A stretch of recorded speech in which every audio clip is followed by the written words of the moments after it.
The Redskins head into the final 2 weeks of the season needing only one more win to clinch the NFC East, and this week they play against the 6-8 New Orleans Saints. And there is still the possibility of clinching a first-round bye if the Seahawks lose once in their last 2 games and the Redskins win at least one of their last 2 games. Because as you can see here, the Redskins have not lost a game in divisional play this season, which would put them ahead of the Seahawks in a tiebreaker scenario. So now let's get into the gameplay of this episode. The Washington Redskins are on the road to take on the New Orleans Saints playing in the Louisiana Superdome. I actually don't remember what the Mercedes-Benz Superdome, that's what it's called. I cannot remember what the sponsor's name was, but we are getting things started early. It was a slow start to the game for the first few minutes, but the Redskins are starting to get a drive going here. A few yards picked up there by Jordan Reed, roughly 5. And now Kirk Cousins is handing the ball off to Alfred Morris, and he is going to pick up that first down. He had a pretty slow start. That was why we had to give up the ball a couple times early on. A couple drives stalled very early, but here Kirk Cousins running for a first down and more, about 15-yard pickup right there to get us to the 25-yard line, and it was the drive of big plays. Here on 2nd and 6, play action. This pass goes to Jamison Crowder, and the defender dives. No chance of stopping him. Touchdown, Redskins. We will get on the board first in this particular game. But New Orleans is not exactly a slouch on offense, except for when their line can't protect, as that is a combined sack right there. As I believe it was Chris Baker and Terrence Knighton who collided on that one. It might have been someone else, I can't exactly see. But this is going to be a nice pass right there to pick up a good chunk of yardage, just out past midfield. Now 2nd down and 5, and this is going to be a pass to Deshaun Jackson. Our wide receivers have not really played a big role up to this point, beside Jamison Crowder. Jordan Reed was doing a lot of work. Here's Alfred Morris getting a first down, a 10-yard rush right there, and he is starting to get things going now, as he has 32 yards on the game at this point. And here he is. I thought that was Jamison Crowder for a second. We were running a 2 tight end set, and Troy Nicholas gets an 18-yard pickup right there. He was stopped right shy of the end zone. And then here, a new play I was trying out, a play-action pass on the 2-yard line. And the pass goes to Jordan Reed, and he is going to catch it in the corner of the end zone, the booth would review, and uphold the score. But New Orleans was not going to be down and out. Their offense is still very formidable, and they have maybe the next Jimmy Graham in great. I don't recall his first name. You will probably see it in the stats at the very end of the video, as I'll explain why it's at the very end of the video later. But he tore us up. I believe he had about 14 catches. I was running all kinds of defenses to try and stop him in this afternoon, but he just kept getting open. So here on 3rd down and 2, there is going to be, I actually don't know who that is, who just caught that pass. But here, Kerrigan is offside, and they're going to pass it over the middle to Brait. Brait is going to catch that pass as my heater kicks on. Sorry about that background noise.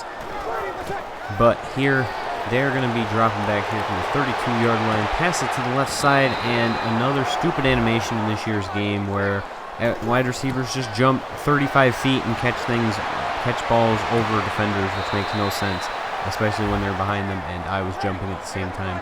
But New Orleans is able to keep the drive going because of that 3rd down and 2 now, and there was no one covering Boobie Dixon, and so he is going to score on that pass right there. First career touchdown reception. I thought that was a little ridiculous, but here we're going in the second half, and New Orleans is continuing their comeback as C.J. Spiller is a beneficiary of really bad user tackling in this year's game for some reason. They made it so that when you click the A button, you tackle in the direction of wherever you're facing and not where the tackle cone is facing the player. But we were able to stop them on the next set of downs, and that would lead to just a field goal. So it's a 1-point game now, and Washington is trying to get things back together after allowing 3 straight scoring drives. Jamison Crowder fighting off defenders right there. I was kind of surprised that he actually held on to that. I thought he would for sure drop it in the process. But here, a nice pass to Jordan Reed. He's going to run out of bounds before the first down marker. We would pick it up on a later play. 2nd down and 5 now from the 40, and that's going to be a pass to Deshaun Jackson, who has had a couple big catches so far for first down conversion. 2nd down and 10 now, and Cousins is driving back, almost gets sacked, and Jordan Reed catches that, and no one is on that side of the field even, so he is going to score very easily. And Washington has finally responded to the New Orleans Saints, and their first set of downs, Kyshawn Jarrett, the backup safety, playing in quarters defense, gets an interception right there, and the Redskins have the ball back already in scoring range. And here, Deshaun Jackson making a big catch in traffic as he is going to get down to the 15. 3rd down and 6. Once again, a big 3rd down conversion. And this is going to be Jordan Reed. Just barely picks it up. They would give him the spot.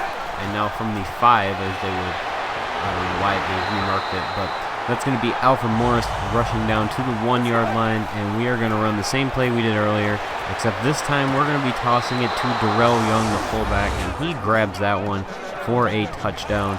The Saints would put together a field goal drive, but the Redskins now trying to drive down clock in the end of the game. Jordan Reed with a nice catch right there gets us into Saints territory, as Cousins has had a pretty solid day, almost 66% accuracy. And now Jamison Crowder with a big grab right there of about 15 to 17 yards, I believe.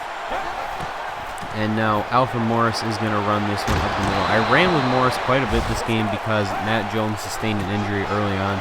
He would be fine, though, as he did come back later on. I just didn't want to risk re-injuring him. Darrell Young is going to score a touchdown right here after he just got a 6-yard run. And that pretty much wraps up the game. So the Redskins win 34-16, and so I said earlier that you weren't going to see the stats at the very end. So here you can see the Redskins win the NFC East at a current record of 12-3, could be 12-4 or 13-3 come next week, on the heels of a 7-game winning streak up to this point in the season. I've decided that I'm not going to play the final game of the season, and I'm going to leave it up to Sim. As you can see right here, we have pretty much clinched a bye in the first round by virtue of having a better divisional record and conference record than the Seattle Seahawks. And we actually have a chance to clinch the top seed from the Detroit Lions if they lose and we win next week. But I'm going to leave that up to Sim because that's leaving a lot of variables, and even if we win, we still might not get the top seed. So it's not really worth playing, and I would rather honestly just go into the playoffs having a first round bye and play that game. So next episode will be stats for the regular season, as you see the stats for the game right now coming onto your screen. So next week you'll be able to see all our players' individual stats and how the team fared as a whole in the 2016 season. And you'll get a playoff preview because we'll actually know what the playoff tree looks like. Plus I'll probably sim the first round so you actually know who we're facing and who won their wildcard games. So thank you guys for watching. Hope you enjoyed. Stay tuned for the next episode of Washington Redskins franchise as we get hyped for postseason football.